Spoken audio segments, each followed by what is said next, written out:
ঠিক বিকেল 4টে নিউজ 18 বাংলায় নিউজ 18 প্রাইম নিয়ে আপনাদের সঙ্গে রয়েছে আমি তমশ্রী। আর আজ নিউজ 18 প্রাইমের শুরুতেই যে খবরের দিকে নজর রাখতেই হবে, এসএসসি নিয়োগ দুর্নীতি মামলায় জামিন, ইডির মামলায় শান্তি প্রসাদ সিনহার জামিন মঞ্জুর, 5 লক্ষ টাকার বন্ডে এসএসসির প্রাক্তন উপদেষ্টার জামিন মঞ্জুর হাইকোর্টের। আমার সঙ্গে অমিত সরকার রয়েছে, কথা বলবো অমিতের সঙ্গে। অমিত, আমরা দেখেছিলাম কয়েক মাস আগে সিবিআই এর মামলায় জামিন পেয়েছিলেন, কিন্তু এবার কি জেল মুক্তির সম্ভাবনা রয়েছে? শুধুমাত্র ইডির মামলাতে জামিন আটকে ছিল বা জামিন মঞ্জুর হয়েছিল না বলে তিনি কিন্তু এই মুহূর্তে জেলবন্দি অবস্থা বা জেল হেফাজতে রয়েছেন। আজকে কলকাতা হাইকোর্টের তরফে শান্তি প্রসাদ সিনহা, যিনি এসএসসির উপদেষ্টা কমিটির চেয়ারম্যান ছিলেন, তৎকালীন উপদেষ্টা কমিটির তিনি প্রধান ছিলেন, তার ইডির মামলাতে জামিন মঞ্জুর করলে এবং শর্ত সাপেক্ষে তার জামিন মঞ্জুর করা হয়েছে কলকাতা হাইকোর্টের তরফে। এবং এই জামিনের সাথে সাথেই তার জেল মুক্তি কিন্তু জাস্ট সময়ের অপেক্ষা। কারণ এর আগে সিবিআই এর যে মামলা, অর্থাৎ এসএসসি দুর্নীতির সিবিআই এর যে মামলাগুলো রয়েছে, সেই মামলাগুলোতে এসপি সিনহা বা শান্তি প্রসাদ সিনহা কিন্তু জামিন আগেই মঞ্জুর করা হয়েছিল এবং সেই মোতাবেক সিবিআই কোর্টে কিন্তু ট্রায়ালও শুরু হয়ে গিয়েছে। অন্যদিকে ইডির মামলার ক্ষেত্রে তিনি ইডির মামলার শুনানি হয়েছিল কলকাতা হাইকোর্টে এবং আজকে কিছুক্ষণ আগেই কলকাতা হাইকোর্ট থেকে শর্ত সাপেক্ষে জামিন মঞ্জুর করা হয়েছে শান্তি প্রসাদ সিনহার। সেক্ষেত্রে 5 লক্ষ টাকা যেমন বন্ধের কথা বলা হয়েছে, অন্যদিকে তার নিজের এলাকা কোথাও তিনি ছেড়ে যেতে পারবেন না। তিনি যে দুটো ফোন ব্যবহার করেন, সেই দুটো ফোন নাম্বার তদন্তকারী অফিসার এবং সংশ্লিষ্ট আদালতের কাছে জমা দিতে হবে এবং একই সঙ্গে পাসপোর্ট আদালতের কাছে জমা রাখতে হবে। এই মর্মে শর্ত সাপেক্ষে জামিন মঞ্জুর করা হয়েছে কলকাতা হাইকোর্টের তরফে। এবার শুধু সময়ের অপেক্ষা শান্তি প্রসাদ সিনহা জেল মুক্তি। বেশ,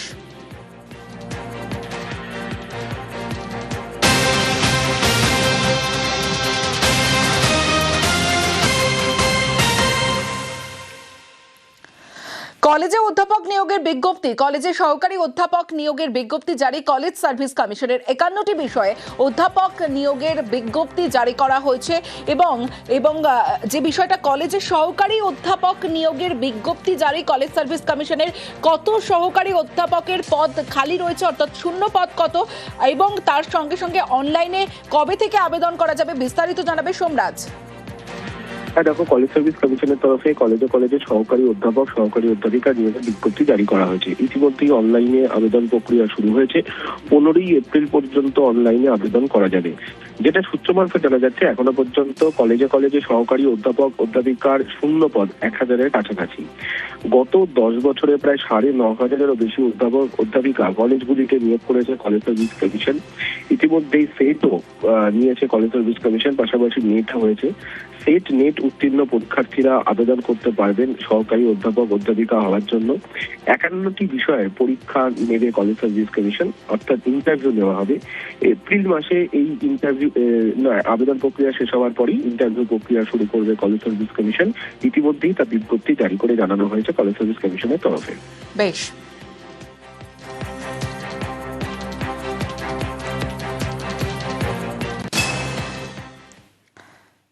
26-এর লক্ষ্যে মহিলা মন জয়ে প্রচারে জোট তৃণমূলের।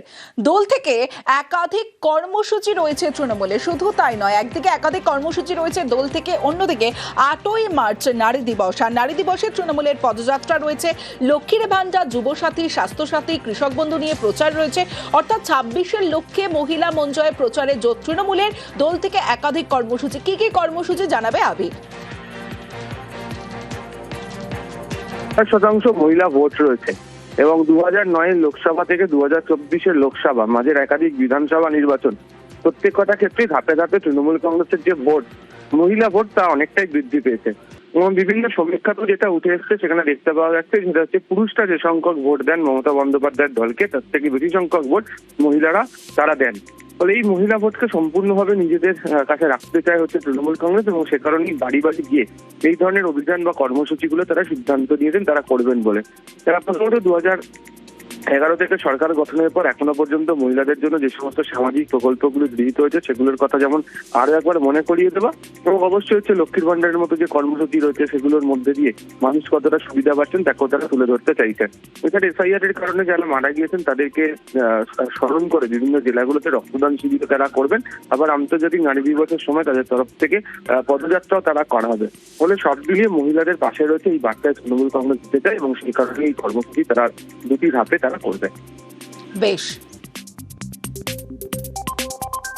বসন্ত আজ বঙ্গে মহিলাদের সঙ্গে, তার কারণ হচ্ছে যে বসন্ত শুধু রং খেলে নয়, মনের যে আনন্দ, মনের যে রং, সেই রঙে রঞ্জিত হয়ে আছে মেয়েরা বাংলার। নির্বাচনকে সামনে রেখে না, আমাদের রাজনৈতিক অধিকার, সামাজিক অধিকার এবং অর্থনৈতিক অধিকার, এই তিনটে নিয়ে তো মেয়েদের লড়াই।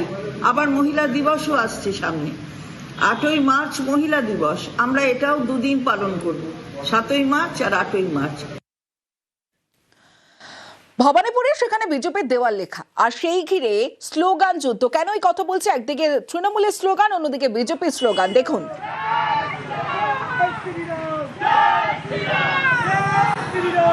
সুকান্ত মজুমদারের দেওয়াল লেখা দিয়ে স্লোগান, পাল্টা স্লোগান। বিজেপির কর্মসূচির মধ্যে জয় বাংলা স্লোগান ওঠে, পাল্টা তৃণমূল কর্মীদের লক্ষ্য করে স্লোগান দেন বিজেপি কর্মীরাও। দফায় দফায় স্লোগান যুদ্ধে উত্তেজনা ছড়ায়।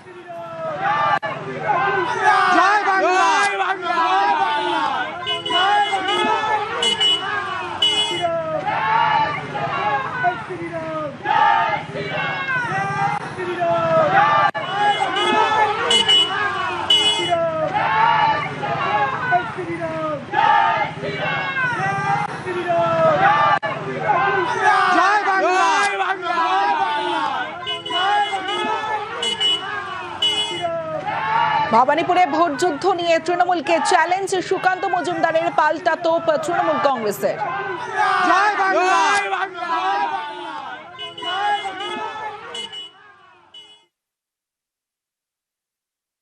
মাননীয় মুখ্যমন্ত্রী যদি এখানে দাঁড়ান, তারপরে আমাদের পার্টি ঠিক করবে কাকে দাঁড় করাবেন। যদি পার্টি ঠিক করে শুভেন্দুদা দাঁড়াবেন, তাহলে শুভেন্দুদা এখানে দাঁড়াবেন। শুভেন্দুদা যদি এখানে দাঁড়ান বা অন্য কেউ দাঁড়ান, মমতা বন্দ্যোপাধ্যায় ভবানীপুর থেকে হাঁটছে। এবার প্রার্থী উল্টো দিকে কে থাকছে তার উপর নির্ভর করে। উল্টো দিকের প্রার্থী যদি জোরদার হয়, তাহলে আমাদের একটু বেশি জোর দিতে হয়। এখানকার প্রার্থী যদি মুখ্যমন্ত্রী হন, তাহলে তিনি জোরদার হবে, তাহলে আমাদেরকে জোর লাগাতে হবে এবং আমরা জোর লাগাবো। ওনাকে আমরা রাজনৈতিকভাবে রিটায়ারমেন্ট দেবো, সন্ন্যাস দেবো। সুকান্ত মজুমদার ভবানীপুরে দাঁড়িয়ে যা বলেছেন, এগুলো হচ্ছে মুখেন মারিতং জগত। বাংলার মুখ্যমন্ত্রী মমতা বন্দ্যোপাধ্যায় ভবানীপুর কেন্দ্র থেকে আরো বিপুল ভোটে জয়ী হতে চলেছেন। বিজেপি বঙ্গ বিরোধী মানুষকে লাইনে দাঁড় করিয়ে দিয়েছে। ভবানীপুর অকারণ সেখানে সময় নষ্ট করতে যাচ্ছেন। অ্যাকচুয়ালি শুভেন্দু অধিকারী নন্দীগ্রাম থেকে সরতে চাইছেন, সেইটাকে নজর ঘোরাবার জন্য এই ধরনের ভবানীপুর অমুক তমুক এই কথাগুলো বলা হচ্ছে। নন্দীগ্রাম 1 নম্বর ব্লক, বিপুল লিড দেবে তৃণমূলকে, সেই কারণে নজর ঘোরাতে এই ধরনের একটা চমকের বিষয় সৃষ্টি করছেন। যদি ভবানীপুরে দাঁড়াতে আসেন শুভেন্দু অধিকারী, খুব কুৎসিতভাবে পরাজিত হবেন। আবগারি দুর্নীতি মামলায় বড় স্বস্তি অরবিন্দ কেজরিওয়ালের। অরবিন্দ কেজরিওয়াল, দিল্লির প্রাক্তন মুখ্যমন্ত্রী অরবিন্দ কেজরিওয়াল, মনীষ সিসোদিয়া সহ 23 জনকে বেকসুর ঘোষণা করল রাউস অ্যাভিনিউ কোর্ট। আবগারি দুর্নীতি মামলায় বড় স্বস্তি অরবিন্দ কেজরিওয়ালের। দিল্লির প্রাক্তন মুখ্যমন্ত্রী অরবিন্দ কেজরিওয়াল, মনীষ সিসোদিয়া সহ 23 জনকে বেকসুর ঘোষণা করল রাউস অ্যাভিনিউ কোর্ট। ঠিক কোন গ্রাউন্ডে বেকসুর ঘোষণা করল রাউস অ্যাভিনিউ কোর্ট জানাবে আমার সঙ্গে মৈত্রেয়ী রয়েছে। মৈত্রেয়ী, দেখো, দিল্লি রাউস অ্যাভিনিউ কোর্ট আজকে স্পষ্টতই জানিয়ে দিয়েছে যে সিবিআই এর তরফ থেকে যে মামলা সাজানো হয়েছে সেই মামলায় যথাযথ প্রমাণ নেই এবং যথাযথ প্রমাণ ছাড়াই এই মামলা সাজানো হয়েছে। এবং শুধু তাই নয়, একই সঙ্গে আদালতের পর্যবেক্ষণ হচ্ছে যে অনুমান নির্ভর বয়ান এবং অ্যাপ্রুভারের বক্তব্যের উপর ভর করে গোটা কাহিনী দাঁড় করানোর চেষ্টা হয়েছে। যেভাবে যে গ্যাপগুলো পূরণ করা হয়েছে সেগুলো সংবিধান সম্মত নয় বলে করা মন্তব্য করেছেন এদিন রাউস অ্যাভিনিউ কোর্টের স্পেশাল বেঞ্চের বিচারক জিতেন্দ্র সিং। তিনি স্পষ্ট জানিয়েছেন যে কোনো বড় রকমের ষড়যন্ত্র বা অপরাধমূলক উদ্দেশ্য প্রমাণিত তথ্য বা তথ্য প্রমাণ সেটা করতে পারেনি সিবিআই। শুধু এখানেই থেমে থাকেননি বিচারক, তিনি একই সঙ্গে যে সিবিআই এর ইনভেস্টিগেটিং অফিসার ছিলেন তার বিরুদ্ধে বিভাগীয় তদন্তের সুপারিশও তিনি করেছেন আজকে, এবং সেখানে তিনি উল্লেখ করেছেন যে সিবিআই এর যে ইনভেস্টিগেটিং অফিসার ছিলেন তিনি কিসের ভিত্তিতেই তদন্ত করেছেন সেটা বিভাগীয় তদন্ত করে খতিয়ে দেখা হোক। মনে থাকবে যে প্রায় 2 বছর মানিক সিসোদিয়া এই আবগারি দুর্নীতি মামলায় জেলে ছিলেন। অন্যদিকে অরবিন্দ কেজরিওয়াল তাকেও 100 দিনের বেশি জেলে থাকতে হয়েছিল এই মামলার জেলে, এবং 2024 লোকসভা নির্বাচনের আগে প্রচার করার জন্য তিনি প্রথমবার জামিনে মুক্ত হন এবং তারপরে ফের তাকে দ্বিতীয়বারের জন্য সর্বোচ্চ আদালত থেকে তিনি জামিন পান। আজকে এই খবর জানার পরই কার্যত কান্নায় ভেঙে পড়তে দেখা যায় অরবিন্দ কেজরিওয়ালকে, এবং তিনি জানান যে তিনি যে সবসময় যে বেকসুর ছিলেন সেটা আজ প্রমাণ হয়ে গেল। এবং খুব স্বাভাবিকভাবে এই আজকের এই ঘটনায় বিজেপির অস্বস্তি বাড়িয়েছে, কারণ আম আদমি পার্টির তরফ থেকে এই দাবি করা শুরু হয়েছে যে বিজেপি প্রকাশ্যে এসে ক্ষমা চাওয়া উচিত প্রাক্তন মুখ্যমন্ত্রী অরবিন্দ কেজরিওয়াল এবং মানিক সিসোদিয়ার বিরুদ্ধে বিভিন্ন অপপ্রচার এবং তারা যেভাবে প্রচার চালিয়েছেন এবং যেভাবে তাকে ফাঁসানো হয়েছে তার ক্ষমা স্বরূপ। বেশ মৈত্রী,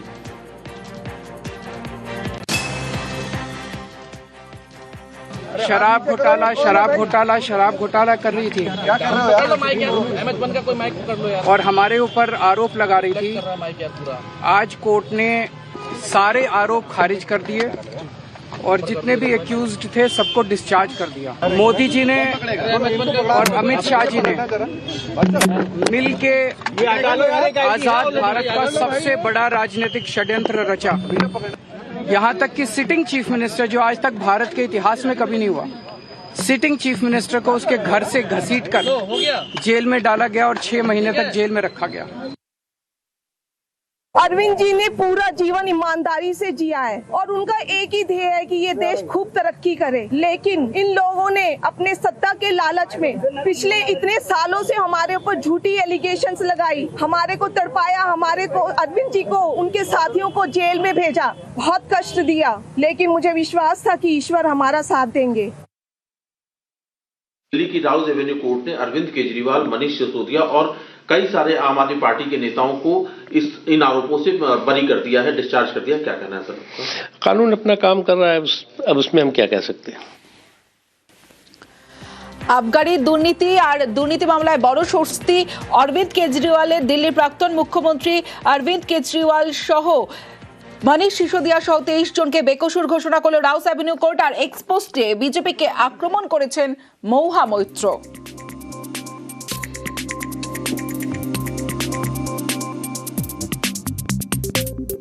প্রকাশ্যে প্রমোটারকে গুলি করে খুন। হাওড়ায় খুনের পর বউবাজারে অভিযুক্ত হারুন রোহিত। কারণ সিসি ক্যামেরা ফুটেজ দেখুন, সিসি ক্যামেরা ফুটেজ, এবার যে সিসি ক্যামেরা ফুটেজ প্রকাশ্যে এসেছে সেখানে এই 2 অভিযুক্তকে দেখা যাচ্ছে পিলখানায় প্রমোটারকে গুলি করে খুন করা হয় বুধবার, এবং মূল অভিযুক্ত হারুন রোহিত এখনো অধরা। কিন্তু তারপরে সিসি ক্যামেরা ফুটেজে দেখা যাচ্ছে যে যেখানে বউবাজারে রয়েছে, যেখান থেকে আশ্রয়দাতা বিলালকে গ্রেফতার করা হয়েছে। দেবাশিস রয়েছে আমার সঙ্গে। দেবাশিস, তার মানে সিসি ক্যামেরাতে তো দেখা যাচ্ছে, তাহলে এরা কোথায়, কেন এখনো অধরা এই 2 জন? দেখো, একেবারে সর্বশেষ ফুটেজ এই মুহূর্তে পুলিশের হাতে, যখন শেষবারের মতন কলকাতা অঞ্চলে দেখা গেছিল এই হারুন এবং রোহিতকে।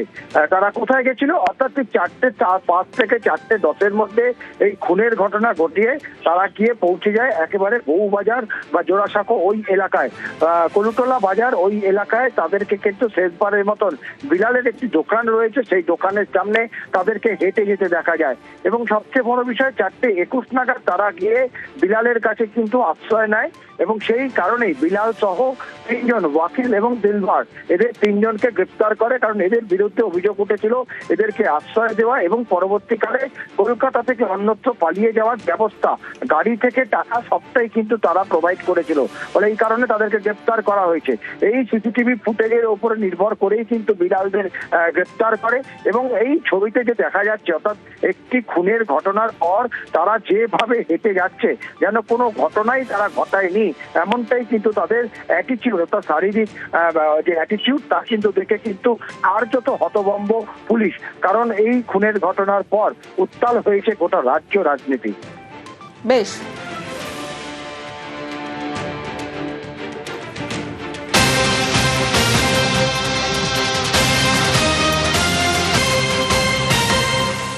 কোচবিহারে তুফানগঞ্জের দিকে নজর রাখতেই হবে, সেখানে উত্তেজনা। বিজেপি তৃণমূল মিছিল মুখোমুখি হতেই উত্তেজনা। তুফানগঞ্জের অন্দরানে বিজেপির বাইক মিছিল, আর সেই বাইক মিছিল একাধিক ইস্যুতে মিছিল তৃণমূলেরও। আর এই দুই মিছিল অর্থাৎ বিজেপি তৃণমূলের মিছিল মুখোমুখি হতেই উত্তেজনা।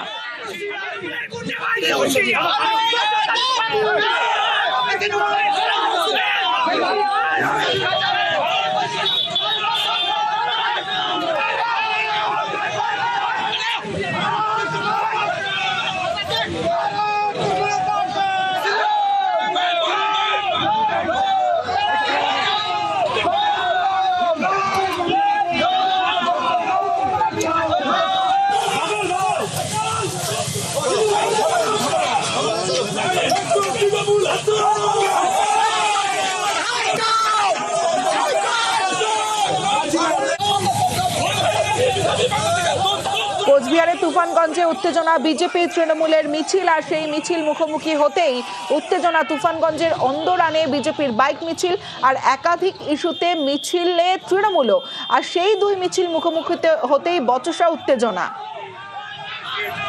ঠিক কি থেকে ঘটনার সূত্রপাত, কি হয়েছিল, কি পরিস্থিতি জানাবে শুভঙ্কর সাহা রয়েছে আমার সঙ্গে। শুভঙ্কর।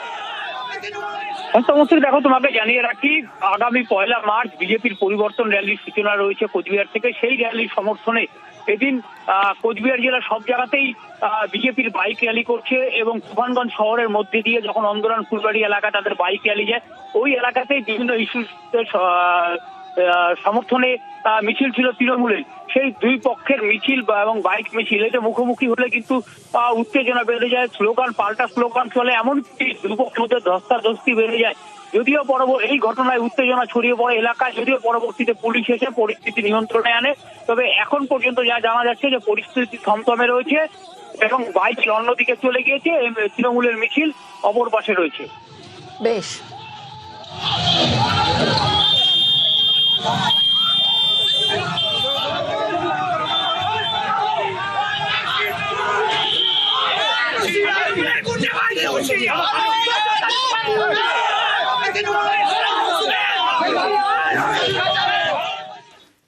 ভোটের আগেই ভোটের পাঠশালা, কমিশনের সব নিয়ম মেনে স্কুলে নির্বাচন হয়ে গেল। নিরাপত্তার জন্য ছিল কেন্দ্রীয় বাহিনী পুলিশ। 26শে বাংলায় বিধানসভা ভোটের যেন মহড়া। কিভাবে ভোট হয় সেটাই বোঝাতে পড়ুয়াদের অংশগ্রহণে গণতন্ত্রের উৎসব। পাথর প্রতিমার উত্তরাবাদে স্কুলে হয়ে গেল এক মক ভোট। স্কুলের দেওয়া পরিচয়পত্র নিয়েই লাইনে দাঁড়ায় পড়ুয়া ভোটাররা। খেলনা আগ্নেয়াস্ত্র নিয়ে মোতায়েন ছিল আধা সেনা পুলিশ। ক্লাসরুমে ভোটের বুথে হাজির ছিল 12 প্রার্থীর 12 জন এজেন্ট। পড়ুয়ারাই এখানে প্রিসাইডিং পোলিং অফিসার। ব্যালটে ভোটের পর আঙুলে কালিরও বন্দোবস্ত ছিল। শুধু তাই নয়, মোট 312 ভোটারের মধ্যে ভোট পড়েছে 263। 202 ভোটে প্রধানমন্ত্রী তৃতীয় শ্রেণীর পড়ুয়া আরমিনা খাতুন আর খুদেদের নাগরিক দায়িত্বর পাঠ দিতেই বন্দোবস্ত। ভোটে যোগদান করেছি, আমরা মুখে চাই, মুখে অন্য কাজে হাতে যাই। শিশুজনকে নির্বাচন অনেকে এসছে, ভোট দিচ্ছে, লম্বা লাইন করেছে। প্রতি বছরের নয়, এবছরও হচ্ছে শান্তশিষ্টভাবে ভোট হচ্ছে, শান্তিপূর্ণভাবে। এখানে কেন্দ্রীয় বাহিনী দেওয়া হয়েছে এবং প্রিসাইডিং অফিসার বাইরে থেকে এসছে, পোলিং এজেন্ট এসছে। খুব শান্তশিষ্টভাবে ভোট হচ্ছে। আমাদের প্রধান শিক্ষক শ্রী অজয় কুমার জানা সাহেবের নেতৃত্বে আমরা প্রতি বছরে করি, এবছরও করছি। বাইরের যে সমস্ত নির্বাচনগুলো যে পদ্ধতিতে হয়, প্রশাসন থাকে, একটা ভয়ভীতি, ভোটারদের সাহস যোগানো, এলাকাকে শান্তি শৃঙ্খলা রক্ষা স্বার্থে, ঠিক বিদ্যালয়ে ঠিক সেরকমভাবেই আমরা ছাত্রছাত্রীদের মধ্যে একটা নিয়মানুবর্তিত বা শিক্ষা দেওয়ার জন্য বা শৃঙ্খলা শেখানোর জন্য আমাদের ছাত্রছাত্রীদের মধ্যে থেকে এই ধরনের একটা পুলিশ প্রশাসন বা সেনাবাহিনী তৈরি করে তাদেরকে এই কাজগুলো শেখাচ্ছি আমরা, যে এই ধরনের কাজগুলো হয়ে থাকে।